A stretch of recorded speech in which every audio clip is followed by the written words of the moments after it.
तो आपको बता दें मंत्रियों का इस्तीफे की पेशकश जिस जिस मंत्री ने की, आपको बता दें स्क्रीन पर आप देख रहे हैं गोविंद सिंह डोटासरा फिलहाल शिक्षा मंत्री हैं, चिकित्सा मंत्री डॉक्टर रघु शर्मा और राजस्व मंत्री हरीश चौधरी, इन तीनों ने इस्तीफे की पेशकश की। आपको बता दें गहलोत सरकार के मंत्रिमंडल का काउंटडाउन शुरू हो गया है। गहलोत मंत्रिमंडल के 3 सदस्य चिकित्सा मंत्री डॉक्टर रघु शर्मा, राजस्व मंत्री हरीश चौधरी और शिक्षा मंत्री गोविंद सिंह डोटासरा ने कांग्रेस की राष्ट्रीय अध्यक्ष सोनिया गांधी को पत्र भेजकर इस्तीफे की पेशकश कर दी है और संगठन में काम करने की इच्छा जताई है। रघु शर्मा गुजरात और हरीश चौधरी पंजाब के प्रभारी हैं, जबकि डोटासरा प्रदेश कांग्रेस के अध्यक्ष है। तीनों मंत्रियों ने एक व्यक्ति एक पद के फॉर्मूले को देखते हुए इस्तीफे की पेशकश की है। इस बीच राजस्थान के प्रभारी महासचिव अजय माकन भी जयपुर पहुंचे। हालांकि वे कल कांग्रेस की ओर से मनाए जाने वाले किसान विजय दिवस कार्यक्रम में शामिल होने आए हैं, लेकिन उनकी यात्रा को इन इस्तीफों के बाद मंत्रिमंडल पुनर्गठन से भी जोड़कर देखा जा रहा है। कयास लगाए जा रहे हैं कि 21 या 22 नवंबर को मंत्रिमंडल का शपथ ग्रहण हो सकता है, क्योंकि कल राज्यपाल कलराज मिश्र अपने उत्तर प्रदेश की यात्रा पूरी कर जयपुर लौट रहे हैं। तो ये वो तमाम तीनों मंत्री हैं जिन्होंने इस्तीफे की पेशकश की है। जयपुर आए प्रदेश कांग्रेस के प्रभारी अजय माकन ने इस संबंध में जानकारी दी है। आपको बता दें शिक्षा मंत्री गोविंद सिंह डोटासरा प्रदेश कांग्रेस के अध्यक्ष भी हैं।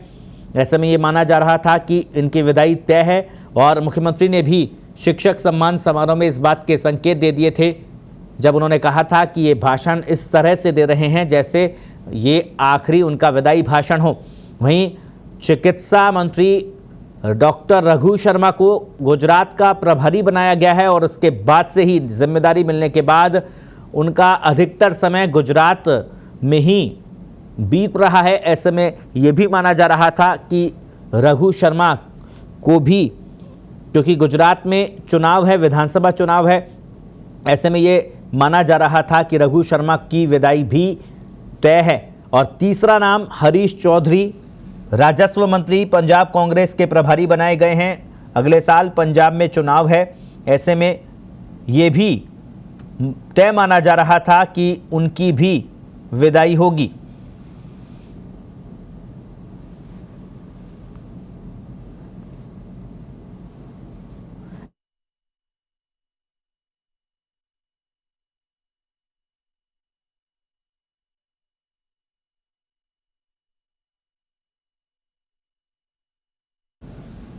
तो आपको बता दें राजस्थान के वो 3 मंत्रियों के नाम, शिक्षा मंत्री, चिकित्सा मंत्री और राजस्व मंत्री, जिन्होंने इस्तीफे की पेशकश की है।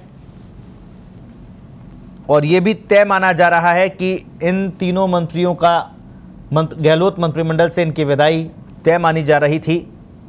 3 नाम गोविंद सिंह डोटासरा, रघु शर्मा और हरीश चौधरी, जिन्होंने इस्तीफे की पेशकश की है। इस वक्त की सबसे बड़ी खबर, प्रदेश की सियासत से जुड़ी इस वक्त की सबसे बड़ी खबर, क्योंकि प्रदेश कांग्रेस के प्रभारी अजय माकन कुछ देर पहले ही जयपुर में एयरपोर्ट पर पहुंचे थे और यहां पर पत्रकारों से बातचीत में उन्होंने साफ कर दिया था कि 3 जो मंत्री हैं गहलोत सरकार में, राजस्व मंत्री, चिकित्सा मंत्री और शिक्षा मंत्री, इन्होंने इस्तीफे की पेशकश की है। सोनिया गांधी को पत्र लिखकर इन्होंने इस्तीफे और संगठन में काम करने की इच्छा जताई है। हालांकि इस्तीफा वो मुख्यमंत्री अशोक गहलोत को ही देंगे, लेकिन कांग्रेस के अध्यक्ष सोनिया गांधी को उन्होंने पत्र लिखा और ये जताया कि वो संगठन में काम करना चाहते हैं, इस वजह से उन्हें मंत्रिमंडल से अलग किया जाए। पूरी खबर पर बातचीत करने के लिए हमारे साथ में जयपुर से हमारे वरिष्ठ सहयोगी हरीश पाराशर जी जुड़ गए हैं स्काइप के जरिए।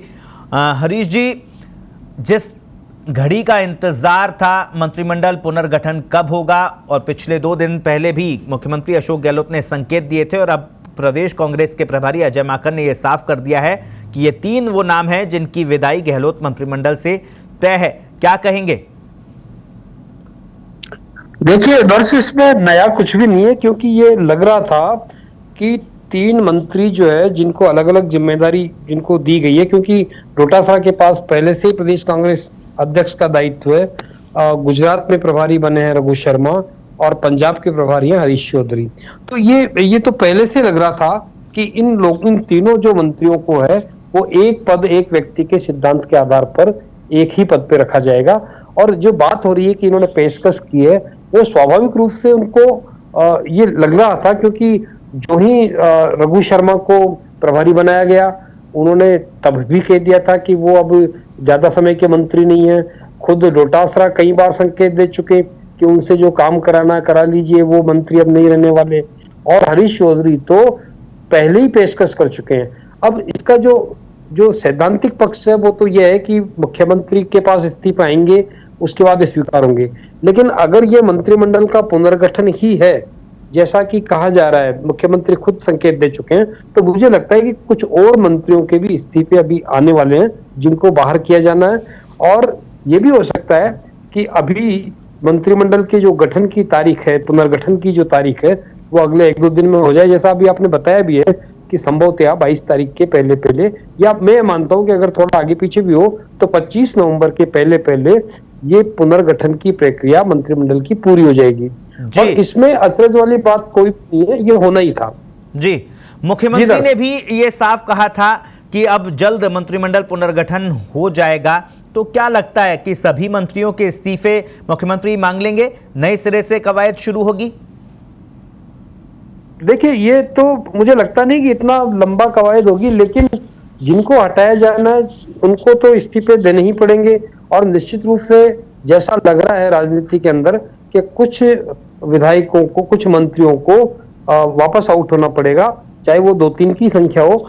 और ये भी हो सकता है कि संदेश देने के लिहाज से अगर वो बिल्कुल विभागों का बदलाव भी चाहते होंगे मुख्यमंत्री, तो फिर एक बार तमाम मंत्रियों के इस्तीफे भी ले लें, ये भी संभव है। और इस्तीफे लेके और नए सिरे से उनका शपथ का कार्यक्रम हो। लेकिन इतनी लंबी प्रक्रिया मुझे लगती नहीं। विभागों का पुनर्गठन जरूर हो सकता है, और विभागों का बंटवारा तो मंत्री रहते भी किया जा सकता है, फेरबदल भी किया जा सकता है, उसमें इस्तीफे की आवश्यकता नहीं होती। लेकिन अगर सचमुच कोई व्यापक फेरबदल की आवश्यकता मुख्यमंत्री को होगी, तो हो सकता है कि एक बार वो तमाम मंत्रियों के इस्तीफे मांग ले और उसके बाद अपनी सुविधा के अनुसार मंत्रियों को या तो क्रमोन्नत करें। हो सकता है कुछ राज्य मंत्री जो है कैबिनेट मंत्री भी बन जाए, और ये हो सकता है कि कुछ मंत्री जो है बाहर कर दिए जाए।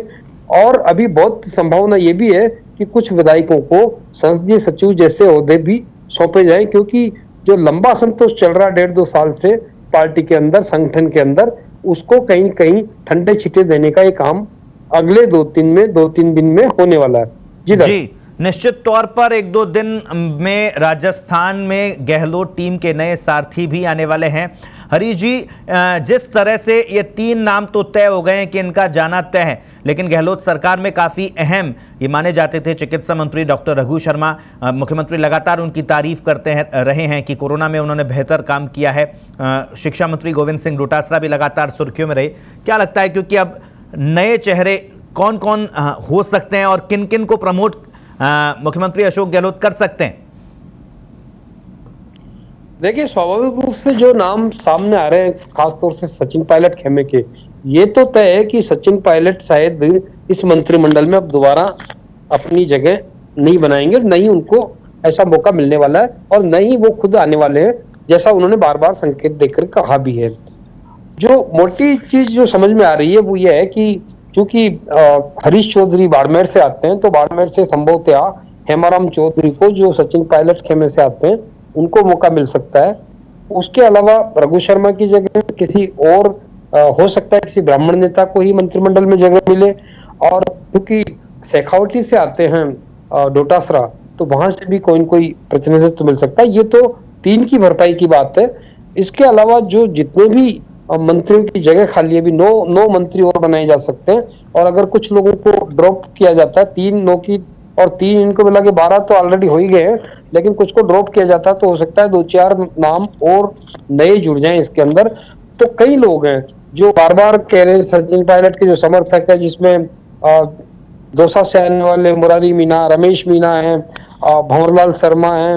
भंवरलाल शर्मा हालांकि खुद मना कर चुके हैं कि वो कतई इंटरेस्टेड नहीं है मंत्रिमंडल में आने के, लेकिन विश्वेंद्र सिंह जो पहले अपने मंत्री पद से हाथ धो चुके हैं इस असंतुष्ट गतिविधि के दौरान, उनकी भी वापसी का लग रहा है। दीपेंद्र सिंह शेखावत का भी नाम है कि शायद वो भी, जो पहले विधानसभा अध्यक्ष रहे हैं और इस बार सचिन पायलट के साथ गए थे मानेसर कैंप में, तो हो सकता है कि इन तमाम लोगों को भी मौका मिल जाए।